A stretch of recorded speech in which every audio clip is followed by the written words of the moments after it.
ubah Taurat? Tak tahu. Mungkin kamu ada kena dah. Memang dia ubah. Akhir dia buat kesimpulan, Taurat kitab yang diubah oleh manusia, dia yang ubah, maka tak boleh ikut. Injil kitab yang diubah oleh manusia, dia pun ubah, maka jangan ikut. Tapi Quran aku cuba ubah. Allah tidak benar. Allah jaga Quran sampai orang Islam biasa pun tahu Quran ini ada tambahan. Dia kata mestilah Quran ini kitab yang benar. Karena itulah dia kata aku baca Quran untuk kepahaman yang sebenar. Allah hidayahkan kepada aku telah Islam dan telah menjadi pengikut setia kepada Islam. Tu aku datang hari ini dengan pakai Islam, kata kawan ni, dan aku telah menjadi Islam yang sebenar. Itu Quran. Allah jaga dia. Tapi kenapa hari ini nampak macam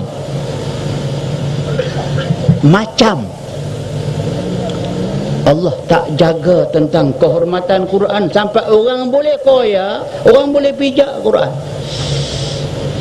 Allah benarkan orang Quran sebuah boleh campak dalam air, tenggelam dalam air, timbul sampai orang ambil jemur dia balik. Tengok balik semula Quran sempurna. 10 tahun sudah mungkin ketika saya menemui beberapa halaman Al-Quran itu telah hilang tulisannya. Tahun 86, 87 saya temui Quran itu pada mulanya di Thailand.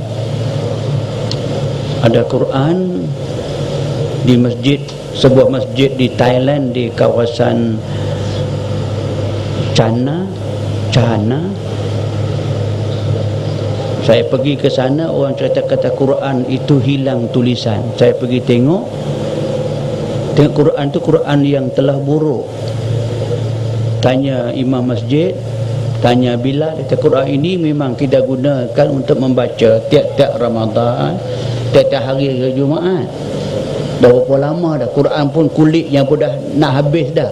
Dan tidak pernah orang sebut mengatakan Quran itu ada beberapa helai dalamnya yang tidak ada tulisan.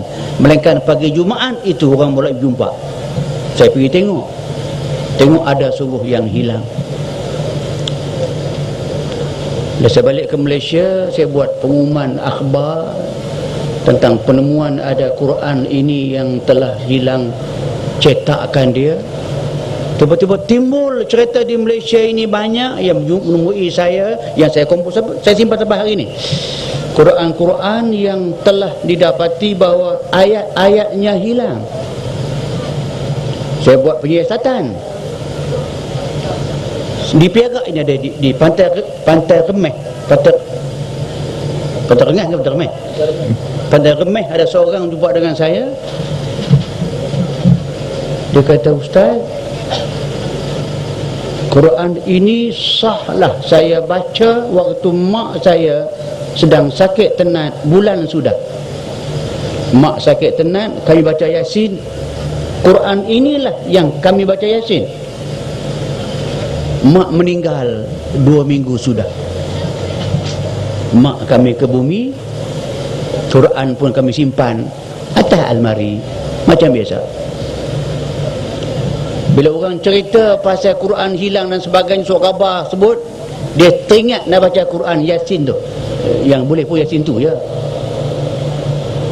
Dia buka-buka Quran, itulah dia kata, Ustaz, Yasin yang saya baca selama ini masa mak sakit, habis ke semua sekali ayat-ayatnya.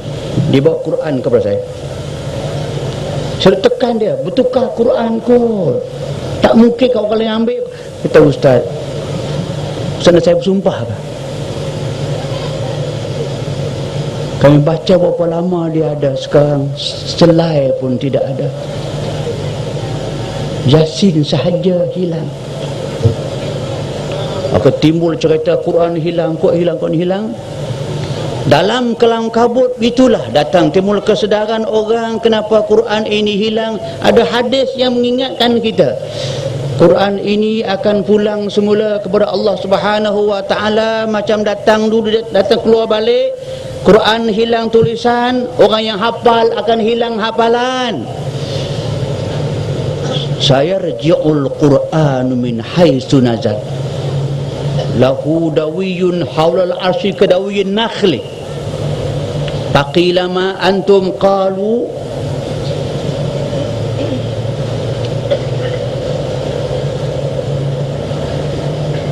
yutla fala yu'malu bi au kama qal. Hadis menceritakan Quran ini akan pulang semula kepada Allah Subhanahu wa taala macam dia turun dulu. Bila Quran ini balik, dia balik terus berkeliling sekeliling arash. Suara dia merunum macam mana suara lebah yang kuat, macam orang kemarah-marahan begitu, dawi. Suara Quran yang balik, mereka bertawah di keliling arash, ikut hadis ini, mempunyai suara yang cukup kuat. Malaikat tanya mereka, mengapa nampak macam marah-marah? Mengapa kamu balik? Quran jawab, kami hanya dibaca tapi tak dilaksanakan hukum-hukum kami. Kami hanya dibaca tapi tidak dilaksanakan hukum kami. Dan kami hanya dibaca saja Quran tapi hukum kami tak diamalkan. Tak guna kami tinggal di dunia, kami balik. Bila saya keluarkan hadis ini, kawan menyiarkan, ada 2-3 temu ramah dengan akhbar ketika itu, ada satu temu ramah dengan TV3 ketika itu, maka keluar suatu pengumuman daripada pihak yang berkuasa. Kita masih ingat dia kata apa? Dia kata,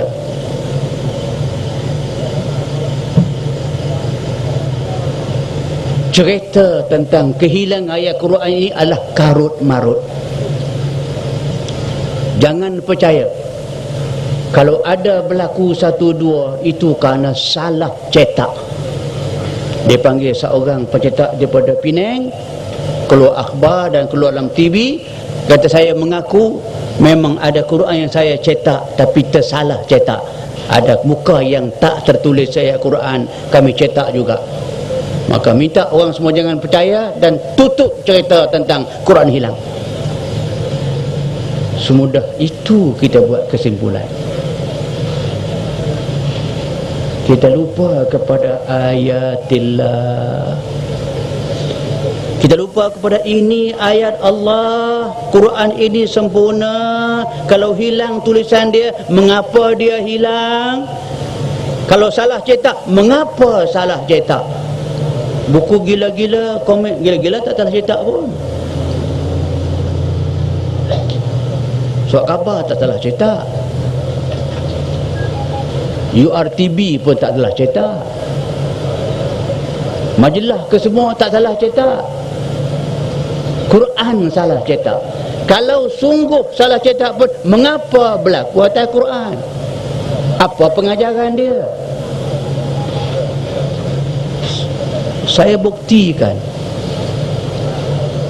Saya bawa kes-kes yang cukup serius. Kes tadi orang baca Yasin. Kes yang di Kelang itu, Ustazah Rubiah nama dia, sedang baca Suratul Mulk, sedang baca dengan kawan-kawan dia, depan murid dia, sedang baca, hilang depan mata dia. Dia ada. Kalau salah cetak, saya buka dah Quran tu, saya buka Quran tengok, kalau ada yang 8 halaman kosong, 8 sebelah sana ada, itu salah cetak. Sebab cetak Quran satu sheet besar begitu, cetak 1, 2, 3, 4, 5, 6, 7, 8. Buka belakang tu pula, bila kita lipat kemudian nama dia kena. Kalau 8 muka semua hilang, itu salah cetak. Tapi kalau Yasin sahaja hilang, lain tidak, salah cetak. Macam mana? Ada sebuah Quran itu satu muka saja hilang. Yang hilang itu ialah tentang ayat-ayat hudud. Satu muka tentang hudud itu hilang, lain semua ada. Satu lain pula hilang separuh saja, bawah ada. Satu lain pula atas ini ada, bawah dikelam, akhirnya semua hilang sekali. Tapi kesimpulan akhirnya, kita tak mau nak mengambil i'tibar daripada ayatillah. Tidak mau mengambil i'tibar daripada petanda-petanda manakah yang menunjukkan kemurkaan Allah dan kesayangan Allah. Allah bagi tahu dalam hadis kursi, Allah kata, laqad hamamtu li ahli al-ardi azaban laula an aral muammarina li buyuti wal mustaghfirina bil ashar. Allah kata, aku hampir nak menjatuhkan kemurkaan aku, kemarahan aku kepada ahlil ard. Kenapa? Karena aku lihat mereka telah melakukan pekerjaan-pekerjaan yang aku tidak suka. Allah tidak suka, maka berlakulah bala akan turun. Tapi Allah kata, bila aku melihatkan rumah-rumah aku masih dipenuhi dengan pengaimarahnya. Orang yang mengaimarahkan rumah Allah, yang pergi semayang di rumah Allah, yang pergi bertasbih di rumah Allah.